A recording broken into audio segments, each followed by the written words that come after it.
Hey everybody, welcome to this new edition of the Fulton Career Cast as we transition into programming around finance careers outside of investment banking.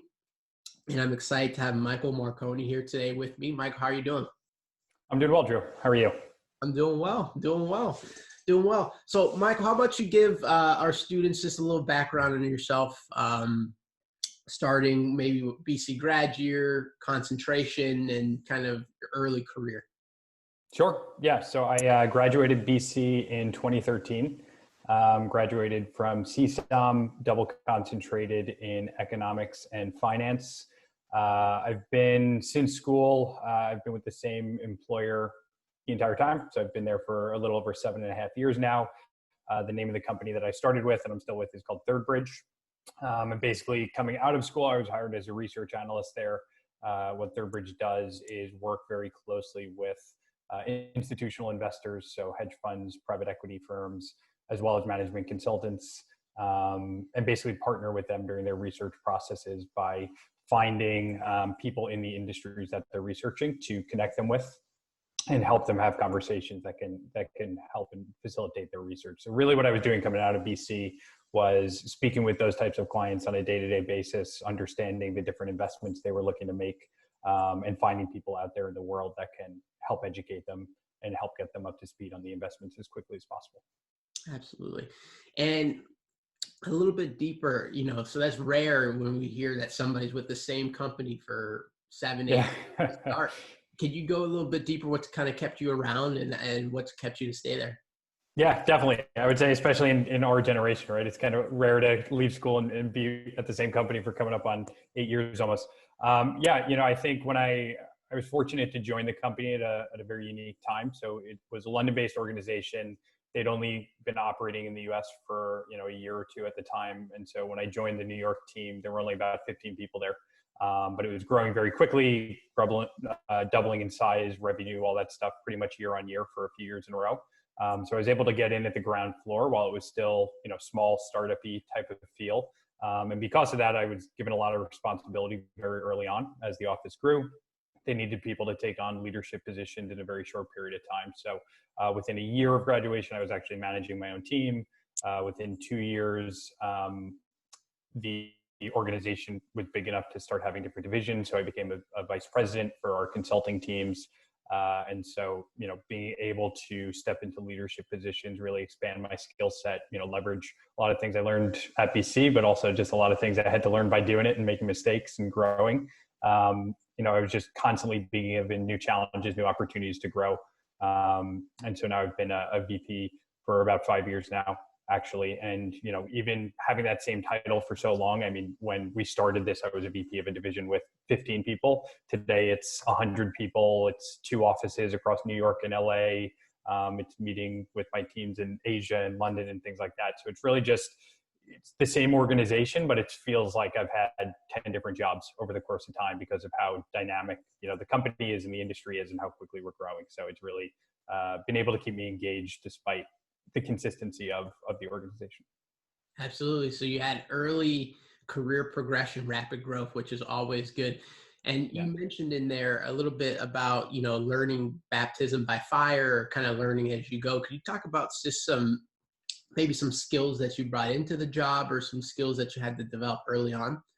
Yeah, of course. Yeah, I would say probably the biggest things early on was, it's definitely the soft skills, I think, that get you the furthest and that make you the most adaptable, right? So I think, especially in a fast-growing organization or a fast-growing industry or anything like that, it was very much problem solving. It was communication. It was strategic thinking. It was really being flexible, right? As far as, obstacles are placed in your path, being resilient and overcoming them and looking for solutions rather than just looking at them as setbacks. So I think it was really a lot of the soft skills, very early on and even through today. Obviously, there were aspects of any job, especially now as a manager running a pretty big part of the business where you need kind of the financial modeling skills and the analytic skills and the things like that, you may learn in a classroom and things like that. But I think it's really the interpersonal skills and the knowing how to think and understanding how to think more so than, how to type functions and to excel at the end of the day that really are going to allow you to spread your skill set and grow and expand and be able to deal with any challenge that's put on your plate over time. Absolutely. Absolutely. So also tell me how did you find this job coming out undergrad? Yeah, so it was actually through BC's Career Services. So at the time, again, it was a very small company so they didn't have really on-campus recruiting or anything like that, but they actually had a posting on EagleLink, which I'm not sure if it's still called EagleLink or if you guys still use it, but at the time it was kind of the online platform where all the employers would post the jobs for BC students. And yeah, so I just kind of sent an application at the time coming out of CSOM. I mean, anything that was like research analyst in the field of finance or financial services was going to pique my interest. So, my fall of senior year, as I think everybody does, I was on that platform a couple hours a day, sending my resume, cover letters, all everything like that. And yeah, sure enough, after, a week went by, I got a call from their recruiting team and then had a bunch of interviews, was on buses back and forth to New York a couple of times. And then the rest is history. That's awesome. So yeah, we actually transitioned to Handshake. It's a new platform. Okay. We just made that transition this year. So EagleLink is no more, but definitely remember the EagleLink days. And so kind of another question for you is when you were looking young, undergrad, how did you kind of target research analysts, being a finance major, how did you come to that and what was your process? Yeah, no, great question. So I'd say I definitely went into BC, initially my concentrations were finance and accounting.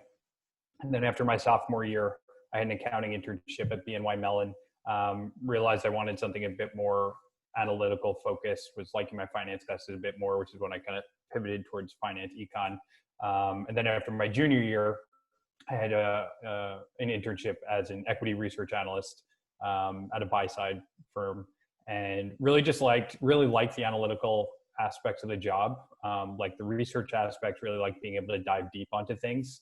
And on top of that, what I really liked and what I thought my skill set was good at was not just the analysis, but also I really enjoyed interpersonal communication and things like that. So really what I was looking for, and the reason that I kind of pivoted and didn't go just like equity research or like the traditional banking or anything like that, when I was kind of steering my search, was I also wanted, a high degree of kind of that communication, well-rounded. I also wanted to look for a company that was a bit earlier stage. I think having done 2 internships at larger established companies, I kind of saw the benefits of that, but then also some of the drawbacks. And I was looking for a much more kind of dynamic company where I could move up very quickly if given the opportunities. And so as far as looking for research and analysts, again, I really enjoyed that type of thinking and that type of critical thinking and the things I was exposed to in the equity research internship. And then I was really just trying to find those types of positions within companies that I thought were well tailored for my skills and my longer term interests. Wonderful. And were there any specific qualifications coming out that you need to have? Anything that Bridge Group was looking for? Yeah. So I think, the nice thing about Third Bridge being in finance, but not being your traditional finance company, is I think it caters to a lot more of a diverse audience than, a traditional banking position or sales and trading, rotational position or something like that. I would say the vast majority of people that we employ at the kind of early stages are actually not finance backgrounds. Because again, I think we really want to look for people that have more of the soft skills than, hard financial modeling or, have shown an interest in business or something like that. Really what we're spending a lot of time doing is understanding and communicating with our clients who are the finance guys themselves. So, it's really about being able to just converse with people and connect with people and understand and kind of think the way that they're thinking. Everybody that we hire, we put through a pretty robust kind of initial month 1 through 3 training where, if there is finance stuff you need to know, we'll teach it to you. Really what we're looking for more are people that want to grow, are curious, or want to learn, want to dive in, understand our clients and things like that. So it's really finding the right people with the right kind of mindset and skill set rather than, you needed to be in this club or something like that in college. Absolutely. So you're looking for well-rounded students. I think BC does a great job of I would tend to agree. Yeah, I think it's the calling card of a BC education. So yeah. Absolutely. So last major question, if, I'm a student and I'm interested, where can I learn more about Third Bridge Group or just in general about research analyst position? What's a good resource or good ways to find out more? Yeah, so we have a pretty robust careers page.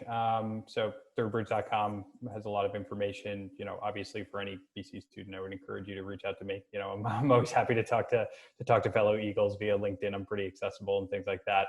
But yeah, thirdbridge.com, we have a careers page specifically for students graduating university. It goes into all the different departments in the organization and the open positions we have, and kind of testimonials from new hires that we've had in the past and things like that. So that would be my biggest advice. Wonderful. Michael, any other advice for young BC Eagles before we end this up? No, honestly, just my biggest advice would be enjoy your time at BC. I think I actually last week went out to dinner for the first time in Manhattan since all this started, and it was with my senior year roommate and his girlfriend who also went to BC. And I think it's just it's a great community. It's a great thing to be a part of. Take advantage of it while you're there, and even once you're gone, it's never going to leave you. So enjoy it while you guys can, and good luck. I like it. Michael, thanks for joining us. Thank you, Drew. Appreciate it. Have a good one. You too.